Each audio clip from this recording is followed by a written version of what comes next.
Hello everyone and welcome back to my channel. My name is Cambry and today I will be reading Peter Pan, the chapter book by J.M. Barrie.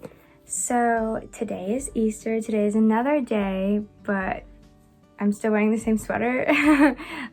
Clearly I like this sweater a lot, but I have decided to read a chapter book because I feel like I can reach more students if I read just higher difficulty books. And yeah, so thank you to my friend Chelsea. She lended me these books so that I could read them for you guys. So I'm just gonna read I think 1 or 2 chapters, maybe 3. We'll see how short they are.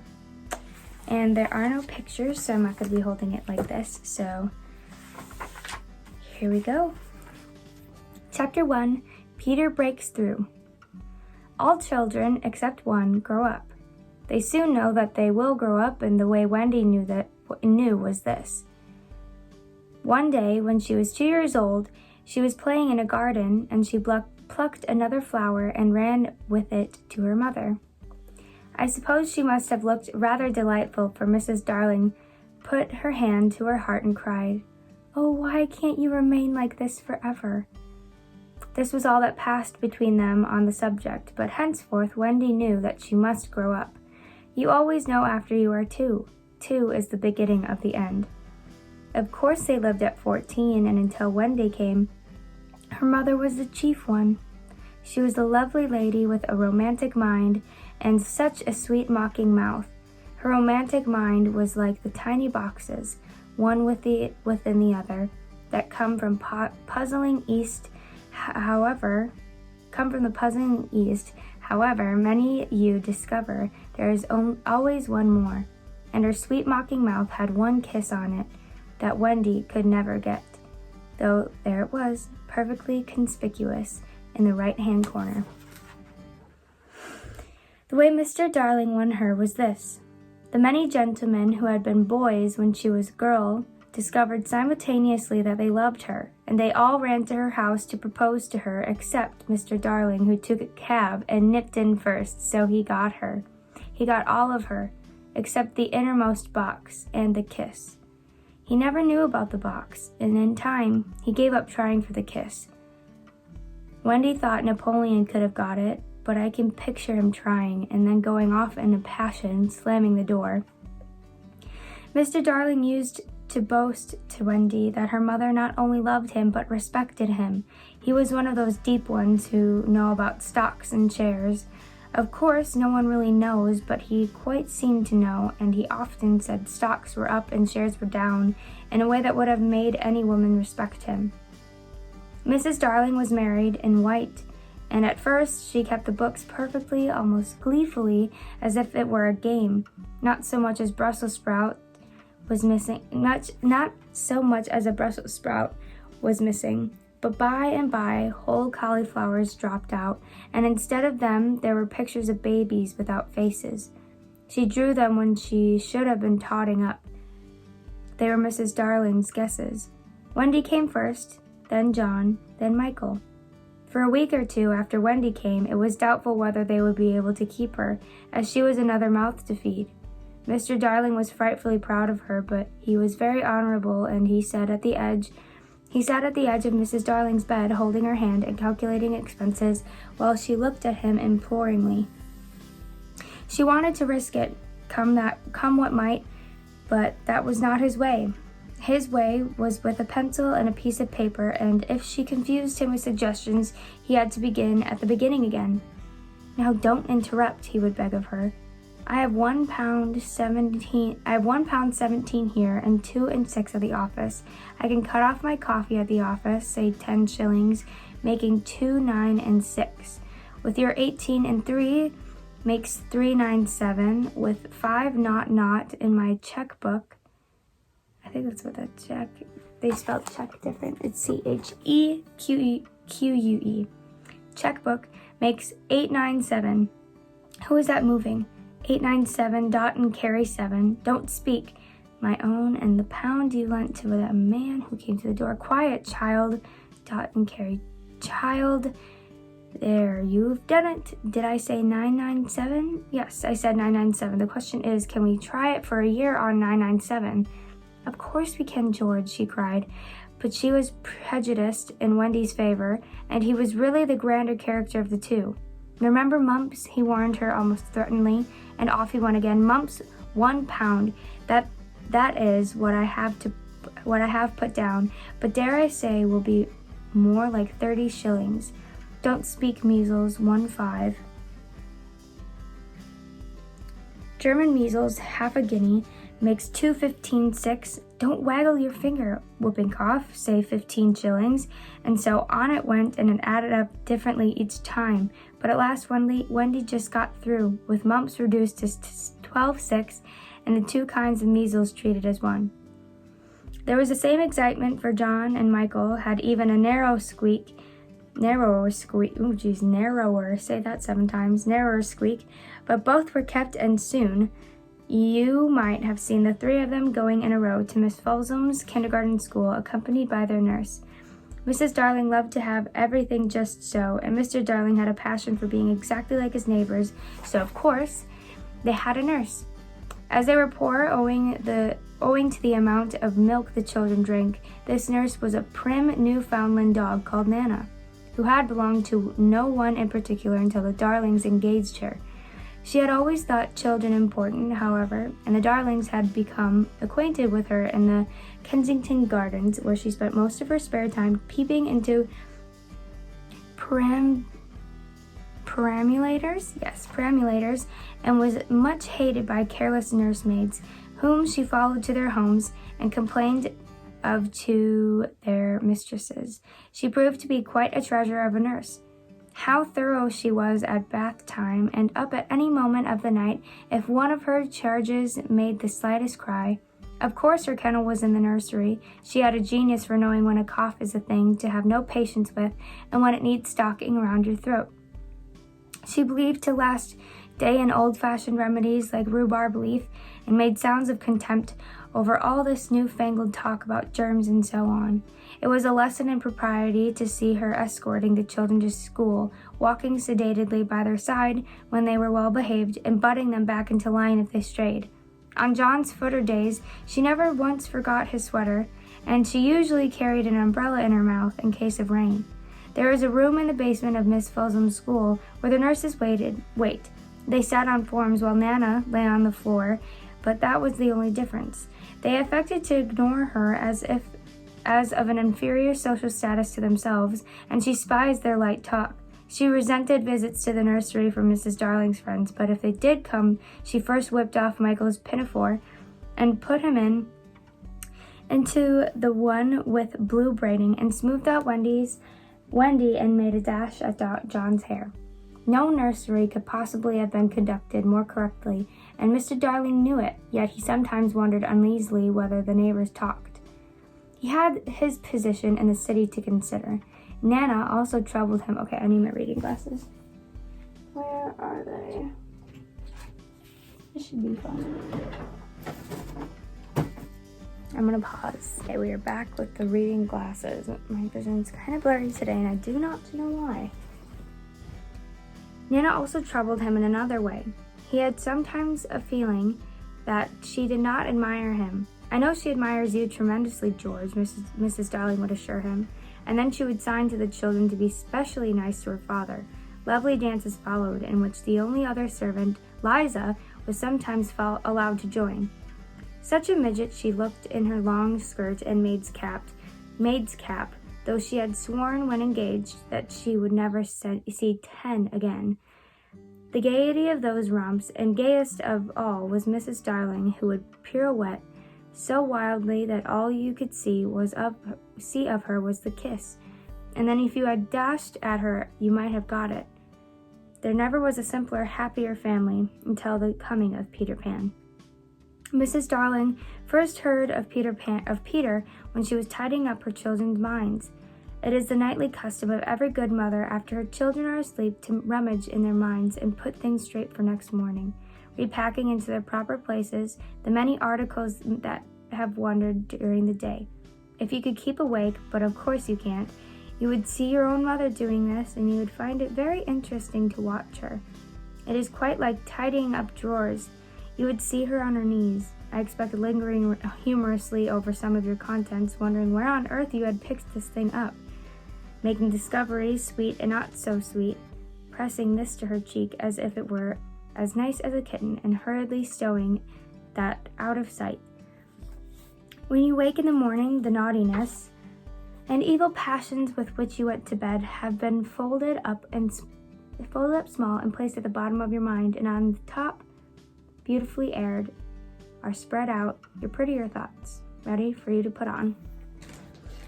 I don't know whether you have seen a map of a person's mind. Doctors sometimes draw maps of other parts of you, and your own map can become intensely interesting. But catch them trying to drop a map of a child's mind, which is not only confused, but keeps going around all the time. There are zigzag lines on it, just like your temperature on a card, and these are probably roads in the island, for the Neverland is always more or less an island. With astonishing splashes of color here and there, and coral reefs and rakish-looking craft in the offing, and savages in lonely lairs, and gnomes who are mostly tailors, and caves through which a river runs, and princes with 6 elder brothers, and a hut fast going to decay, and one very small old lady with a hooked nose. It would be an easy map if that were all, but there is also first day at school, religion, fathers, the round pond, needlework, murders, hangings, verbs that take the dative, chocolate pudding day, getting into braces, say 99, 3p for pulling out your tooth yourself, and so on, and either these are a part of the island or they are another map showing through, and it is all rather confusing, especially as nothing will stand still. Of course, the Neverlands vary a good deal. John's, for instance, had a lagoon with flamingos flying over it, at which John was shooting, while Michael, who was very small, had a flamingo with lagoons flying over it. John lived in a boat, turned upside down on the sands, Michael in a wigwam, Wendy in a house of leaves, deftly sewn together. John had no friends, Michael had friends at night. Wendy had a pet wolf forsaken by its parents, but on the whole, the Neverlands have a family resemblance, and if they stood still in a row, you could say all of them that they have each other's nose, and so forth. On these magic shores, children at play are forever beaching their coracles. We too have been there. We can still hear the sound of the surf, though we shall land no more. All of the delectable islands, the Neverland is the snuggest and most compact, not large and sprawly, the tedious distances between one adventure and another, but nicely crammed. When you play at it by day with the chairs and tablecloth, it is not in the least alarming, but in the 2 minutes before you go to sleep, it becomes very nearly real. That is why there are nightlights. Occasionally in her travels, through her children's mind, Mrs. Darling found things she could not understand, and of these quite the most perplexing was the word Peter. She knew of no Peter, and yet he was here, and there in John and Michael's minds, while Wendy's began to be scrawled all over with him. The name stood out in bolder letters than any of the other words, and as Mrs. Darling gazed, she felt that it had an oddly cocky appearance. Yes, he is rather cocky, Wendy admitted with regret. Her mother had been questioning her. But who is he, my pet? He is Peter Pan, Mother. At first, Mrs. Darling did not know, but after thinking back into her childhood, she just remembered a Peter Pan who was said to live with the fairies. There were odd stories about him, as that when children died, he went part of the way with them, so that they should not be frightened. She had believed in him at the time, but now that she was married and full of sense, she quite doubted whether there was any such person. Besides, she said to Wendy, he would be grown up by this time. Oh no, he isn't grown up, Wendy assured her confidently, and he is just my size. She meant that he was her size in both mind and body. She didn't know how she knew it, she just knew it. Mrs. Darling consulted Mr. Darling, but he smiled pooh-pooh.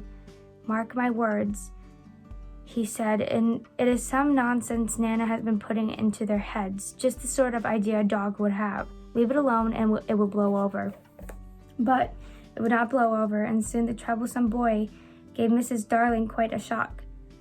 Children have the strangest adventures without being troubled by them. For instance, they may remember to mention a week after the event happened, when they were in the wood, they met their dead father and had a game with him. It was in this casual way that Wendy one morning made a disquieting revelation. Some leaves of a tree had been found on the nursery floor, which certainly were not there when the children went to bed, and Mrs. Darling was puzzling over them when Wendy said, with a tolerant smile, "I do believe it is that Peter again." "Whatever do you mean, Wendy?" "It is so naughty of him not to wipe," Wendy said, sighing. She was a tidy child. She explained in quite a matter-of-fact way that she thought Peter sometimes came to the nursery in the night and sat on the front foot of her bed and played on his pipes to her. Unfortunately, she never woke, so she didn't know how she knew. She just knew. "What nonsense you talk, Precious. No one can get into the house without knocking." "I think he comes in by the window," she said. "My love, it is 3 floors up. Weren't the leaves at the foot of the window, Mother?" It was quite true. The leaves had been found very near the window. Mrs. Darling did not know what to think, for it all seemed so natural to Wendy that could not dismiss it by saying she had been dreaming. "My child," the mother cried, "why did you not tell me of this before?" "I forgot," said Wendy lightly. She was in a hurry to get her breakfast. Oh, surely she must have been dreaming, but on the other hand, there were the leaves. Mrs. Darling examined them carefully. They were skeleton leaves, but she was sure that they did not come from any tree that grew in England. She crawled about the floor, peering at it with a candle for marks of a strange foot. She rattled the poker up the chimney and tapped the walls. She let down a tape from the window to the pavement, and it was a sheer drop of 30 feet, without so much as a spout to climb up by. Certainly Wendy had been dreaming, but Wendy had not been dreaming, as the very next night showed, the night on which the extraordinary adventures of these children may be said to have begun. On the night we speak of, all the children were once more in bed. It happened to be Nana's evening off, and Mrs. Darling had bathed them and sung to them till one by one they had let go her hand and slid away into the land of sleep. All were looking so safe and cozy, while she smiled at her fears now, and sat down tranquilly by the fire to stew. It was something for Michael, who on his birthday was getting into shirts. The fire was warm, however, and the nursery dimly lit by 3 night lights, and presently the sewing lay on Mrs. Darling's lap. Then her head nodded, oh, so gracefully. She was asleep. Look at the 4 of them, Wendy and Michael over there, John here, and Mrs. Darling by the fire. There should have been a 4th night light. While she slept, she had a dream.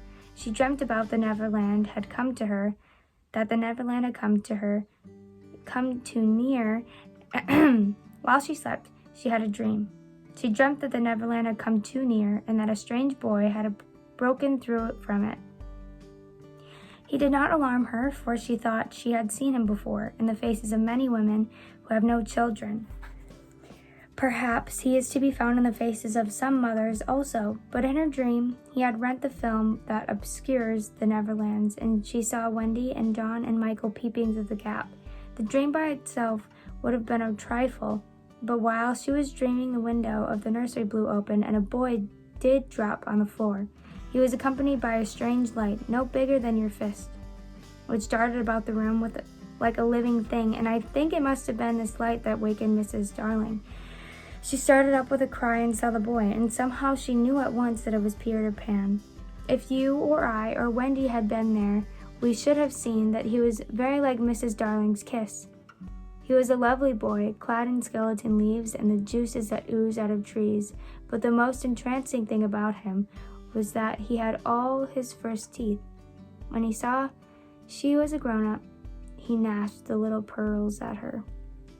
So that is the first chapter. I think I'll stop there because it takes about, 17 minutes for me to read it. I'm trying to decide if this should be for like middle school students only. I don't really know. You tell me. Yeah, leave a comment down below, parents, of what you think the age requirement for this book should be. I definitely think it's more, the writing of it is very old, as you can tell by my voice. Let me take this off. If you can tell by my voice, so, or by like what has been read, I suppose. So yeah, I just woke up, so I'm so sorry if I seem a little foggy, but that was chapter 1 of Peter Pan by J.M. Barrie. Yes, so I hope you guys liked it. I will be posting another chapter every so often, so keep up to date with that. I hope you guys have a nice, what day is it, Sunday, and a good next week, and I will see you in my next video. Bye guys.